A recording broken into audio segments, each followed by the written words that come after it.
The Sacramento Kings have a golden opportunity right now as free agent Lonnie Walker's just been made available, and he fills a lot of the needs that Kings fans have been calling for after a disheartening preseason after not winning a single game. So we'll discuss that, including Doug McDermott revealing the truth as to why he joined the Sacramento Kings, ended up signing at the end of this year's preseason, and a lot more in this video. So lots of stuff to break down. Before we dive into any of that, folks, again, if you guys are part of the 84% of our viewers that haven't hit the subscribe button just yet, we have a goal of hitting 500 subscribers, and you guys have been crushing it tuning into the vids and hitting that sub button. But if you're still a part of the 84% and want to stay up to date with all the latest Sacramento Kings news, make sure you guys hit that subscribe button. But let's dive into that news. As first things first, Doug McDermott has revealed the truth on joining the Sacramento Kings. Now, Doug McDermott is a really nice acquisition, an exciting sort of pickup for this team late into free agency, just a few days before the season starts. And he's added some shooting. He's added just a bit of versatility, especially on the offensive end.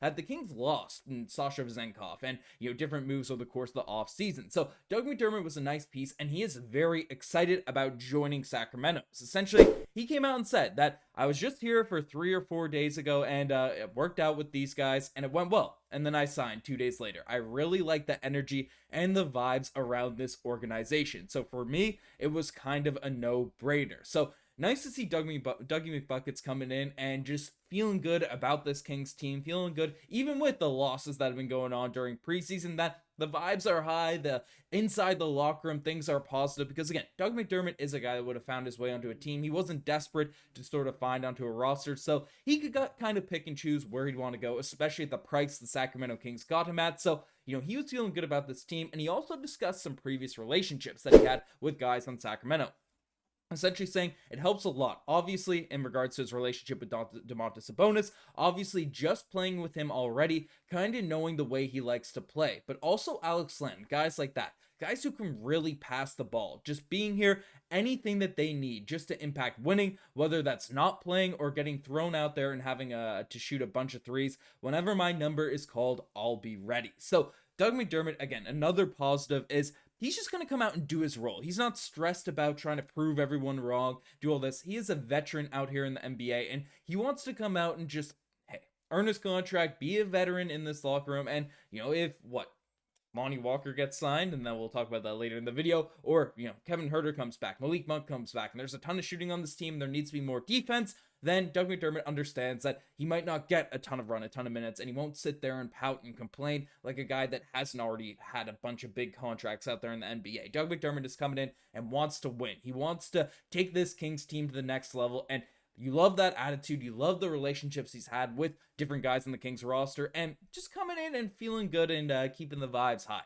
out there in Sacramento. So lots of positives to take away there from what Doug McDermott had to say, but we have another guy the Kings could come out here and sign, as the Kings right now have a golden opportunity with Lonnie Walker being made available. Now, if you haven't been keeping up to date with all the latest storylines around the NBA, Lonnie Walker is a guy from the Boston Celtics, played, the Lakers, the Spurs, different teams across the Brooklyn Nets last season, but has been a very solid 3-and-D player across the NBA for the last few seasons. And frankly, it's a surprise. No team ended up picking up this summer, but the Boston Celtics picked him up late into the offseason, and basically they did not have the cap space to keep him going, and now he has been made a free agent. And to look at him before we dive into, whether or not he's a fit for the Kings, we can take a look at who he is as a basketball player, because, again, the guy's put up really, really amazing stats for someone that is not currently on an NBA roster. I mean, last season for the Sacramento Kings, he came out and averaged, for the Brooklyn Nets,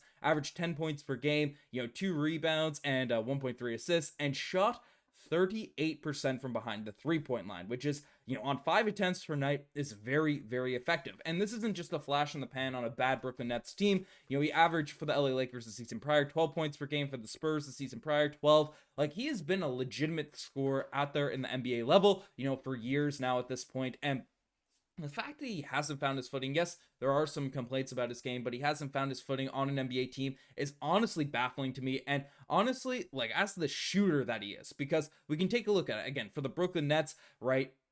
only 70% of his three-point shots are assist upon, which is lower for a guy that's a high-volume three-point shooter, but shoots 45% from behind the three-point line on corner threes. And, just in general in his three-point percentages, the guy shoots, 38%. So, again, Lonnie Walker is a guy that can really stroke it from behind the three-point arc. He knocks down shots at a very elite clip, and especially in the corners, when you have guys like Domantas Sabonis that can be in the post and kick it out, cross-court passes to your other players. You have a guy like De'Aaron Fox that slashes and can kick it out to guys, right? Lonnie Walker is going to be a spot-up shooter that can do a lot of things, and he's not completely washed, not completely cooked out there on the defensive end. So basically, it's a guy that just makes total sense to come in and be a target for the Kings roster, who needs more shooting after bringing in DeMar DeRozan, having a lot of mid-range shooters, but needs more spot-up three-point shooters. The reason Doug McDermott ended up getting signed by this team. So Lonnie Walker can come into the mix and just be an effective sort of player that spaces the floor out for this roster and does different things. And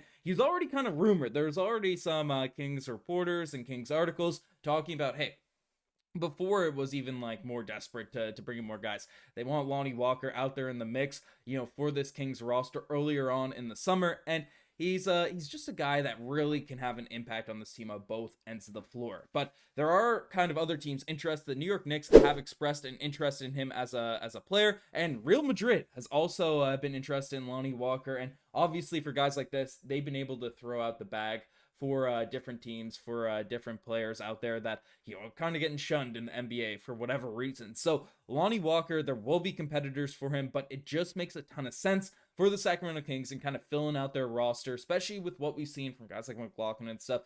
Having more depth out there at the guard position does make a ton of sense, but I've seen a lot of Kings, and just watching the games too.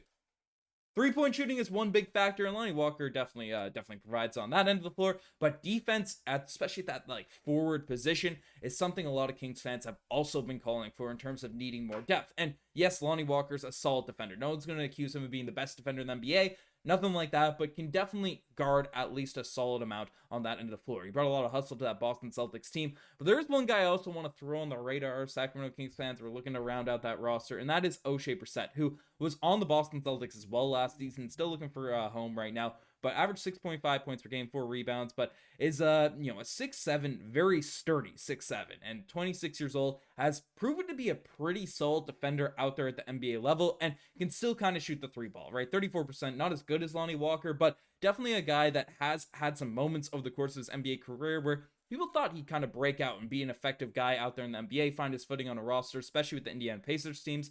Average 11 points per game out there in his second season at 22 years old, but slowly fell out of their rotation. They had a glut out there at the forward position, then joined the Boston Celtics, another team that just had a ton of forwards. So again, didn't really get tons of opportunities. I think could be a buy low option if Lonnie Walker is not made available or signs some other team, goes to Real Madrid or goes into different places. So just another guy to put on Kings fans' radars. But let me know what you guys think about this massive opportunity for the Sacramento Kings right now to, bring in, to bolster the depth for this team entering the season. But you guys have best think as far, again, goal is 500 subs. 84% of our viewers are watching. Make sure you guys hit that subscribe button. Anyways, I'm signing out. Cheers.